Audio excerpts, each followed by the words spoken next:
When I got back to Atlanta to launch Uber, it was really about building the operation from scratch. While most drivers hadn't heard of Uber and were a little bit skeptical, they were willing to give us a shot because it didn't cost them anything to join. And for the first 2 or 3 weeks of the city, dude, I was nervous. 0 out of 10 cars utilized, 1 out of 10, 2 out of 10. And then one Friday night I was out, I'm sitting next to some other guys that are in different cities and they're like, it's going to happen, it's going to happen. And within like 10-minute span, we went from like 2 out of 10 cars utilized to like all 10 cars utilized and like 100 people opening the app. And it just totally flipped. And from that point forward, we just needed more cars. Ready to go?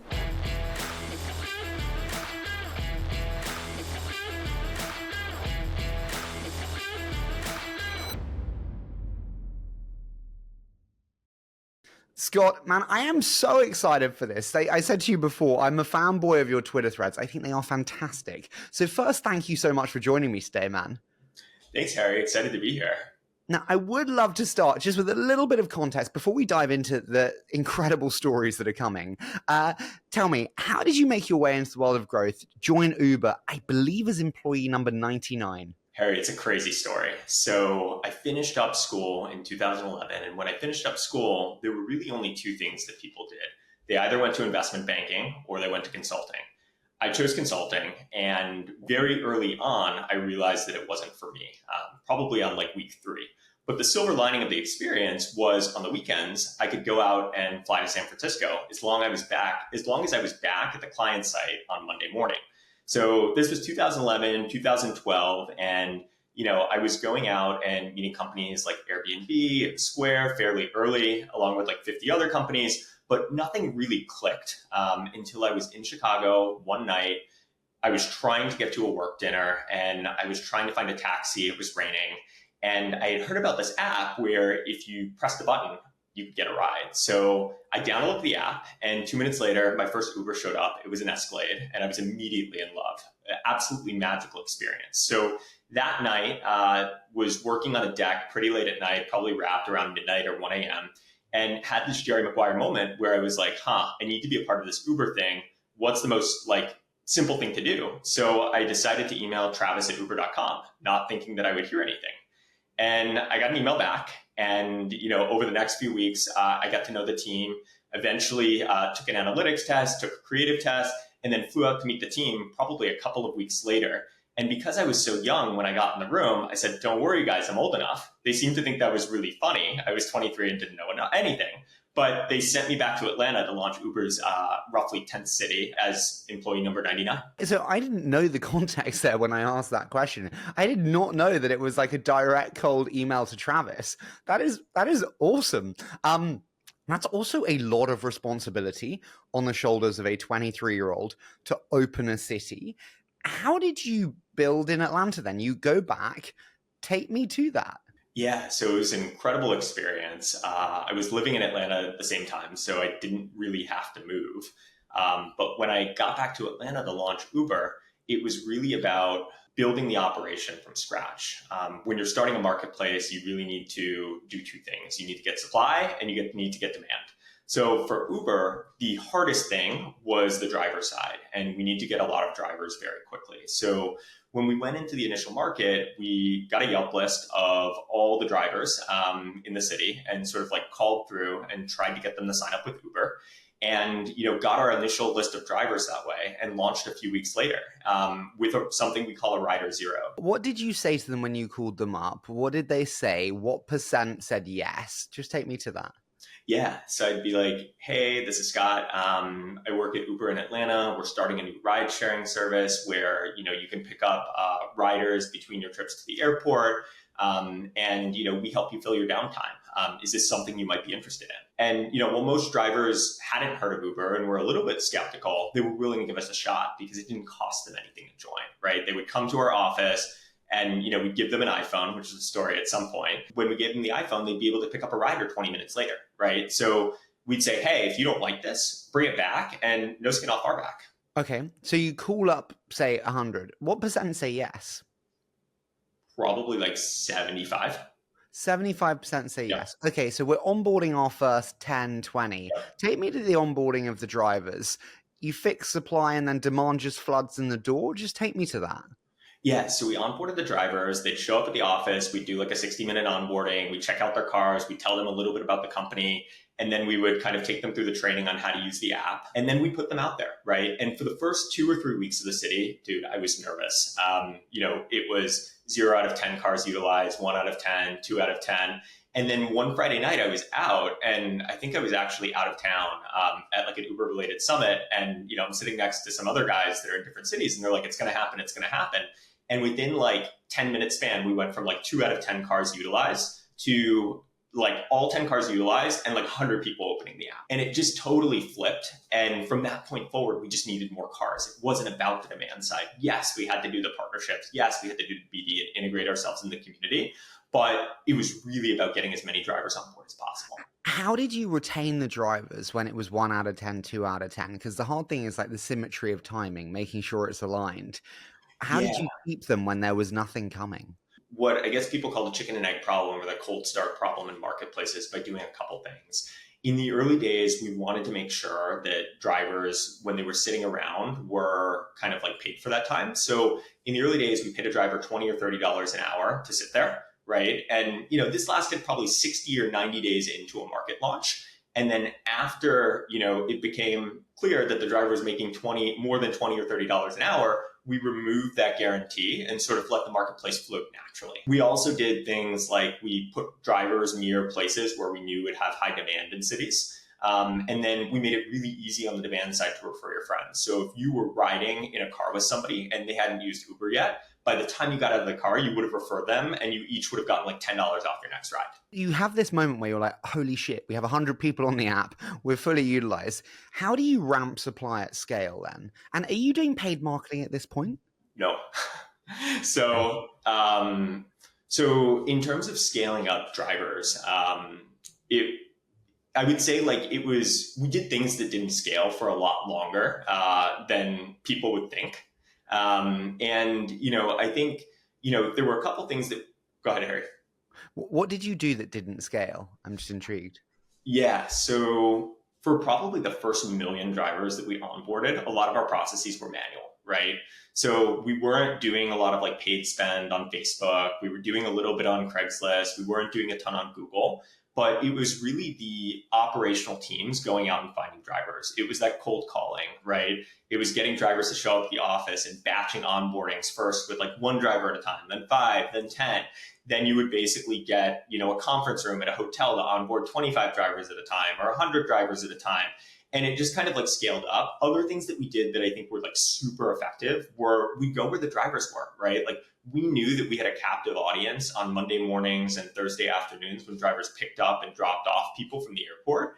And we knew that if we went there with snacks or coffee or rented sort of a conference room where they could chill out between rides, we could pitch them on driving Uber. And, we saw it as like very incremental to what they were building. So, every city at Uber was kind of like running a playbook, but if we found something that worked in one city, we'd bring it everywhere else too.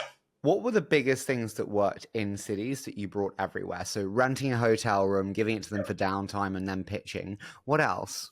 I think, honestly, people underestimate how effective cold calling was. Cold calling was an incredible mechanism to get people through the door. And then the other thing, Harry, that worked super well is referrals, right? So when we started doing referrals of drivers, we would pay like a $25 or $50 bonus for a driver to bring their friend. And then when they completed like their first 10 trips, we pay out the bonus on both sides. And, obviously as the business scaled up, the referral bounties got quite a bit bigger. But we found that when we tapped into a specific driver community, they all kind of knew each other and were very happy to refer each other because Uber allowed them to buy more cars and expand their business. And it really just helped them grow as sort of a business at large. Can I ask, what didn't work? What were some early mistakes in driver acquisition, specifically, actually, that were like, oh, that was a bad one? Yeah, so we made a lot of mistakes, right? So I would say like the number one mistake we made in a lot of cities is we probably got kicked out of every office that we joined early because, we were renting like space in like co-working spaces.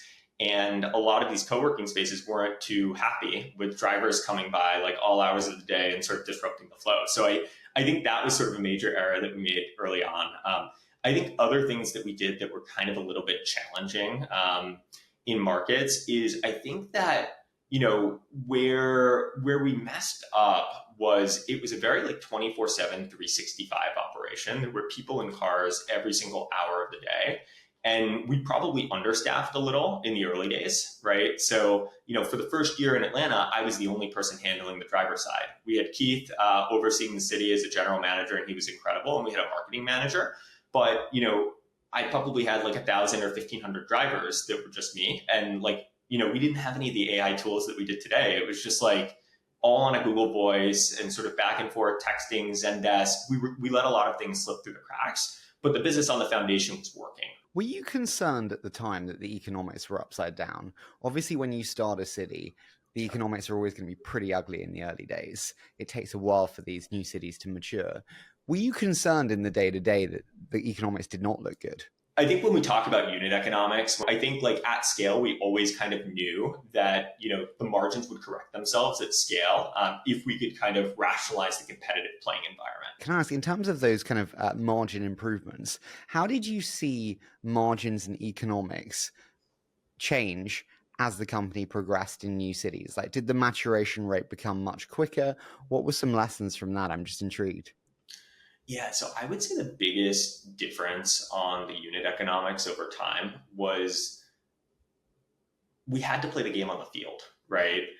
There were a lot of competitors in different markets. And at the same time as we were raising money, SoftBank was pouring money into all the different competitors, right? So even though we were in 2014 and the business was 5 years along, like the unit economics as we launched UberX and had more competitors actually got worse over time because you started spending so much money to acquire drivers, to acquire riders. And until the competitive market like rationalized, right? And SoftBank sort of like pulled back a little bit or Uber decided exactly like where we wanted to play. It was very challenging to basically be like, hey, Harry, we're going to cut all driver incentives tomorrow. We're going to cut all rider incentives because we would have seen that in market share reflected and that would have stunted our growth. With the increasing competition and increasing cash to competition, did you actively see it become harder to acquire drivers? Yeah. I think there was a point in San Francisco, and don't quote me on this number, is over time, right? Like we were paying $25 or $50 for referrals in Atlanta. And then we started paying like $250 to each side, the driver that referred and the driver that signed up. And then we escalated to 500. And I think there was a point in time where in San Francisco and a couple of other very competitive cities, we were paying $1,000 to each side. So $2,000 for driver acquisition. And, we would put some sort of thresholds around that, right? The new driver would have to do X amount of trips and maintain this quality rating and do this sort of acceptance rate. But there was a period of time, probably like 2014, 2015, 2016, where things got very gnarly. How did you define a retained user? With Facebook, they always said it's like after 5 friends, then you're a retained user. What was the metric to understand user satisfaction, retention as a core North Star? Yeah, so I think on the rider side, we were looking at like total spend, right? Like what's the monthly spend and sort of how is that growing over time? And we would look at like rides per week and rides per month and be able to understand like how we're mapping into their day-to-day routines. Which do you think is the best there? That's an interesting one because I would argue that rider spend is not a true reflection. I could take one long trip and it doesn't mean that I really love Uber, but if I do velocity of trips, 10 trips, it means that I do. Which one did you really focus on? I would say rides per month is probably the most important, and understanding rides per week and sort of how it maps to people's routine. Because some days, like you said, you might have like a long airport trip and that might distort the cohort numbers over time. And then on the driver side for retention, what we were looking at is like, hey, how far are they retaining at like 28 days, 56 days, 96 days, and just understanding like, hey, like if a driver stays with us for 3 months, they're likely to stay with us longer, and sort of looking at the underlying trip metrics, how many trips they're doing per week, how many, like what their ratings are. And then also like, how many hours they're putting in, right? Some people, this is a full-time thing. And for like 90% of drivers, it's very part-time, right? Less than like 10 hours a week. What was good retention on the driver side? Say 28, 60, 90 days. How did that vary? I would say if you started the year with 100 drivers, I think you would probably have 25 or 30 of them left at the end of the year. That would be good, right? Okay. Listen, like not hugely dissimilar to consumer subscription, to Yeah. be honest. How did the product offering look when you were doing Atlanta and the subsequent city rollout in terms of the different tiers of Ubers in terms of luxury? What did that look like? Yeah, so when I started at Uber, we were only black cars. Okay. So when we were launching cities, it was really only black cars. So for the first year in Atlanta, we were only black car. And what was challenging about that is there are only a certain number of black cars in a given city, right? Like in Atlanta, there might have been 1,000 black cars. And while you can create more and get more on board, you're never going to build like the massive TAM business unless you open it up for UberX. So we started launching UberX more probably in late 2012, early 2013.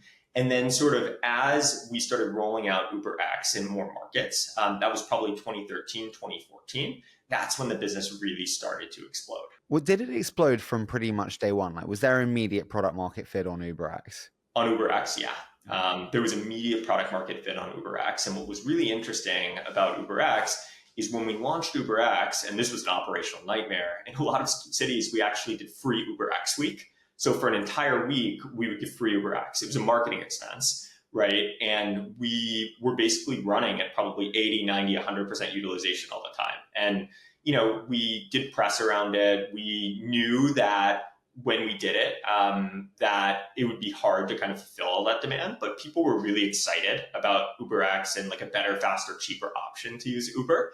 And, over time, we were able to build more supply. Wow, that is impressive. How much money did that cost? A lot. That is it. But the idea is then you get a habit Yeah. in the consumer, they build a habit of forming exercise with it and then retain. Yeah, the idea in terms of like ROI on free UberX week was previously Uber was just a black car product. And by launching UberX, we could do better, faster, cheaper than a taxi. And we kind of wanted to come out with a bang, right? And to be able to do that, we were comfortable saying, hey, this free UberX week is going to cost us X trips in a week times X dollars. And, we were comfortable with that spend because if we looked forward 6 months, the business was going to be a lot bigger. Would you say now, with the benefit of hindsight, free UberX week was incredibly, incredibly instrumental to the success of UberX? I think it would have worked no matter what. I think like we had strong product market fit. But I think like what was particularly interesting about free UberX week, looking back on it 10 years later, in hindsight, was the competitive dynamics, right? So in a lot of ways, when we launched UberX, the main competitor was Lyft. And Lyft's flagship product was UberX. And what a lot of people don't know about Lyft is when we started launching UberX, we let Lyft go first. And we had a policy that said, hey, if Lyft launches in a city, we are going to wait 30 days to see if the law enforcement comes after them. And then we're going to launch after that. So as you probably know from Uber, that was a very abrupt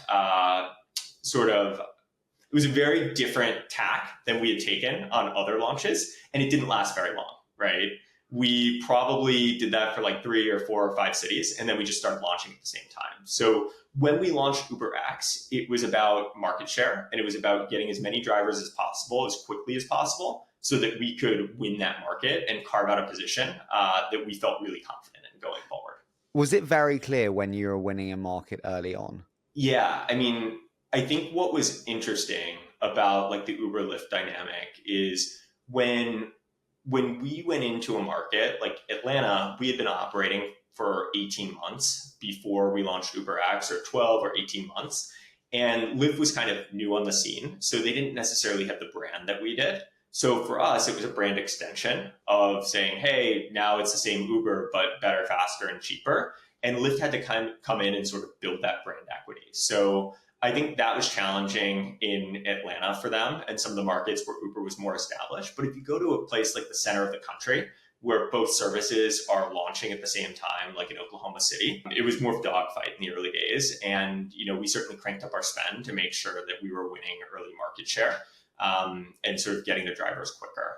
I think the big differentiation in Uber versus Lyft is that we had on-the-ground teams in every market. And, we had an Atlanta City team, we had a Philadelphia team, we had a Chicago team. And Lyft operated completely out of San Francisco. So while they would fly in launchers to a city who would stay for a couple weeks or a month or kind of like pop in and pop out, we were with the drivers every single day and sort of working closely with them. So I think our speed and proximity to them gave us the edge because, Harry, it wasn't really about like growth marketing in terms of like growing the rider side. It was just how many drivers can you get? And that sort of drove the network effect and helped you get bigger. Well, talking about the differentiator there being on the ground, being in person, when you launch a new city, can you just talk me through that city playbook rollout? Do you just pick random people and send them? How many do you pick? What's the organization? Can you just walk me through that? Yeah. So at Uber, we saw almost every city as its own startup. And that was an incredibly freeing thing for people that were young in their 20s and 30s to kind of go into a market and create it from scratch. And the playbook was probably 180 steps. We should probably open source it at some point. It's on an Asana checklist somewhere. But how we thought about it was we wanted the right team. And, for us, the right team meant we were hiring for 3 roles. One was we'd send in a launcher that would kind of pop around from city to city. We had launchers that started out in LA, then did Philadelphia, then did Atlanta. And sort of the profile of the launcher was MBA type, private equity, banking.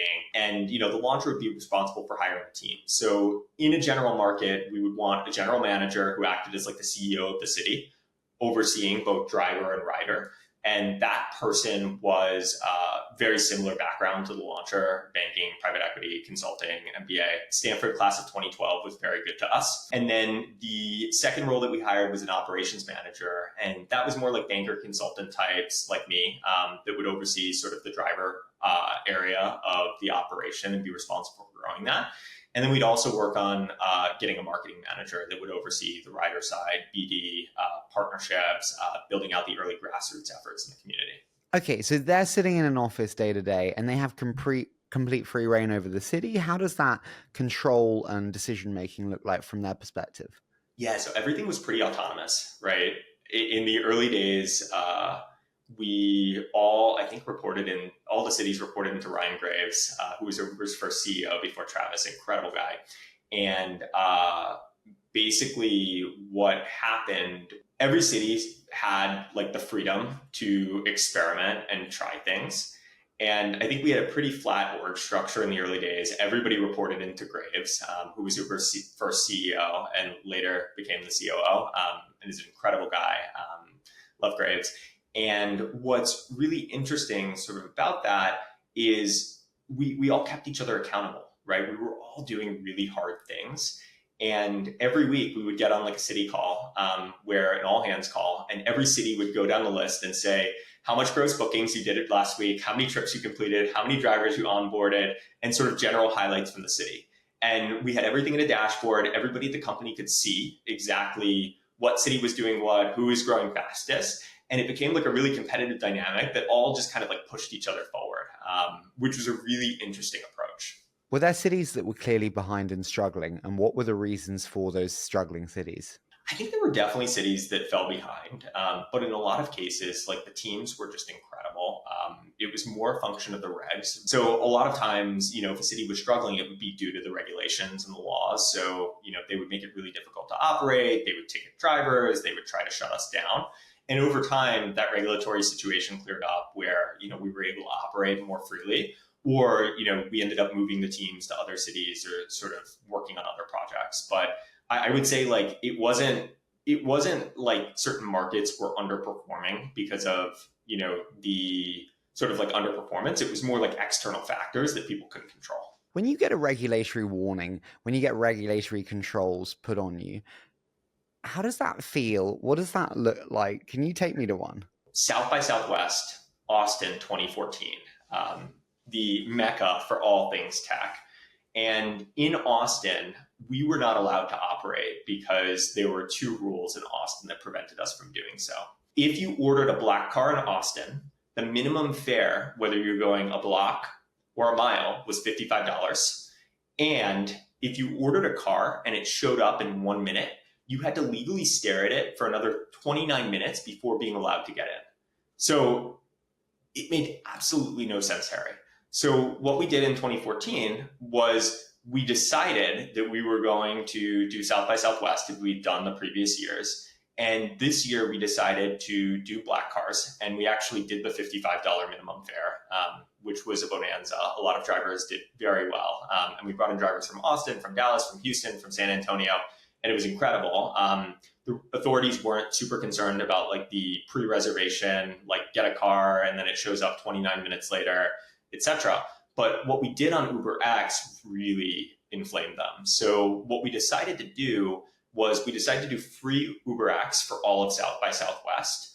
But what ended up happening was that, we paid the drivers a set dollar amount per hour. So the drivers were paid.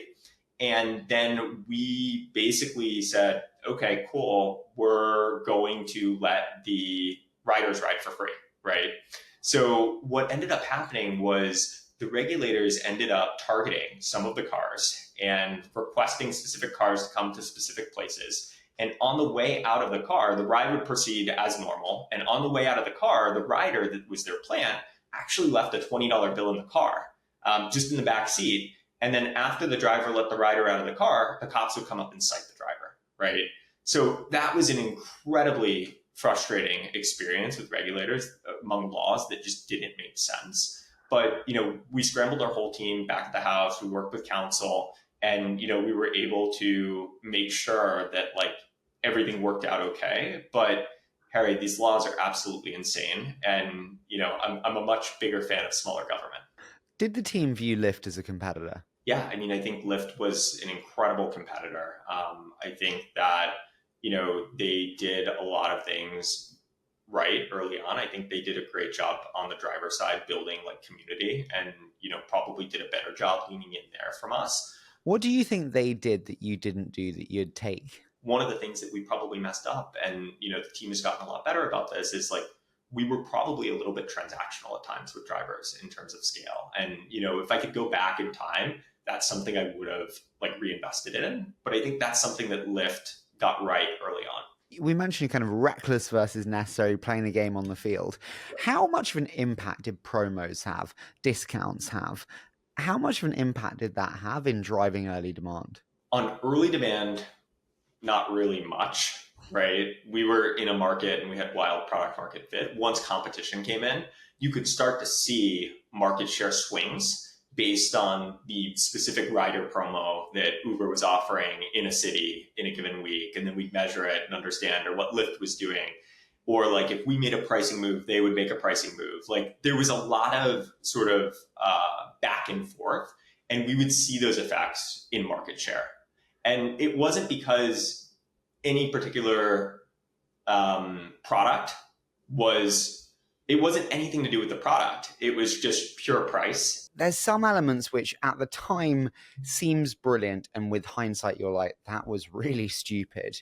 What at the time seemed brilliant that you look back on and are like, oh, I can't believe we did that? We tried to do too much, simply put. Specifically, we were looking at like doing like a vertical takeoff and landing type like helicopter play. We were doing Uber Elevate. There were just a lot of things that became distractions from the core mission of moving people around cities and delivering food that, were problematic and sort of like hindered Uber's growth. But at the time, we thought they were actually really smart and we wanted to go all in. What did Uber get most wrong, do you think? When you look back now, that was the mistake? I think our aggressive stance with riders and politicians clearly worked because we were able to create a lot of fans of Uber over the years. But if I could go back, or we could go back and do it all over again, I think we would have found a way to present our image in a way that was less combative, right? Especially with media. I wish that, we could have built like a better story. Because I think like when you come out and, I think we had a lot of bravado, we had a lot of swagger. I think when you come out like that, everybody wants to build you up on the way up, and then they want to tear you down on the way down. I probably would have been combative in the areas that we were with like riders and politicians, but a little bit more humble and gentle with sort of media. Do you think they did that over time? in the maturation of Uber as a company, with the transition of TK out and Dara in, do you think they slowly ingratiated that the regulator is our friend, friendly face? If you look at where Uber got to, right, it never would have become what it was without Travis. Travis is such an incredible operator, one of the best like CEOs of the generation. He's incredible and wonderful to work with. And Uber would not have become the $150 billion company that it is today without him. I think over time, what would have happened is, when a company goes public and when a company matures, the young upstart company that you are has to be a lot more mature. And I think a lot of that transition probably happened under Dara and over the last few years since COVID. What's your favorite lesson from working with Travis? You saw him across different stages, across different expansion segments. When you look back, what was your biggest takeaway or lesson from seeing him operate? I think what Travis is really good at is speed, right? He has a quote that's fear is the disease, hustle is the antidote. And I think what he did better than anybody else and does better than anybody else is he sees something and he moves quickly, right? It's, hey, like, let's try this out. If it works, amazing. We're going to pour more gasoline on it. And if it doesn't, we're going to keep trying until we figure it out. And I think what's really unique about Travis as a CEO is his just level of understanding across like product and operations is very unmatched. Like he could dive into the weeds with engineering, but then he could nerd out with you on sort of like positioning cars in different cities and like talking to drivers like 30 seconds later. The context switching and just the ability to kind of create things at speed and empower his teams to think that they can run through walls was unmatched. I love that. Can I ask you, do you think it was the right thing for him to move on? I don't think so. Why? Where would it be now if he was still there? I'm a big fan of founder-led businesses, and I think Travis is an incredible founder who, should have been given the opportunity to lead Uber into the next generation. It's really unfortunate how things happened and played out. And I think that, while Dara and the team have done a good job kind of building the business, and it's a $150 billion company today, I think that founder-led businesses do better over the long term. And, I'm really encouraged by what I've seen from Dara and the team. But I do think, you lose some of that founder's edge without Travis and some of that magic. And I think the speed slows down. How do you think it would have been different, though? Do you think it would be more products? Do you think it would be more countries, different brand? Like, how do you think about a Travis versus a Dara in terms of how it would be different? So, yeah, I think things probably would have been different had Travis stayed. I think specific things would have been on the M&A side. There were some deals we did in 2020, 2021 that didn't make a lot of sense. I know Emil talked about Postmates. I think the Drizzly acquisition probably didn't make much sense either. And some of the tie-ups that we did strategically in different regions probably weren't the right bet. And then I think that, on the Eats side of the business, things would have been different, right? When we launched Eats, it was growing really fast. But if you look at DoorDash versus Eats in the US, the market share is pretty pronounced. I think DoorDash has something in the 60s, Uber has something in the 20s. While Uber Eats is still like the top food delivery brand worldwide, I think we missed a big opportunity and were distracted by everything that was going on when Travis left to really execute. And like, I think the narrative is really around the DoorDash focused on the suburbs and like Uber focused on the cities. And I think part of that is true, but I also think we were going through a really hard time. And it was hard to grow that business at a fast rate when all of this change around us was happening. Did it feel leaderless at the time? A little bit. I think when a company loses its founder, it's a very different situation. We had a deep bench of people that had been at the company for a very long time. And, we trusted them to kind of like run the business.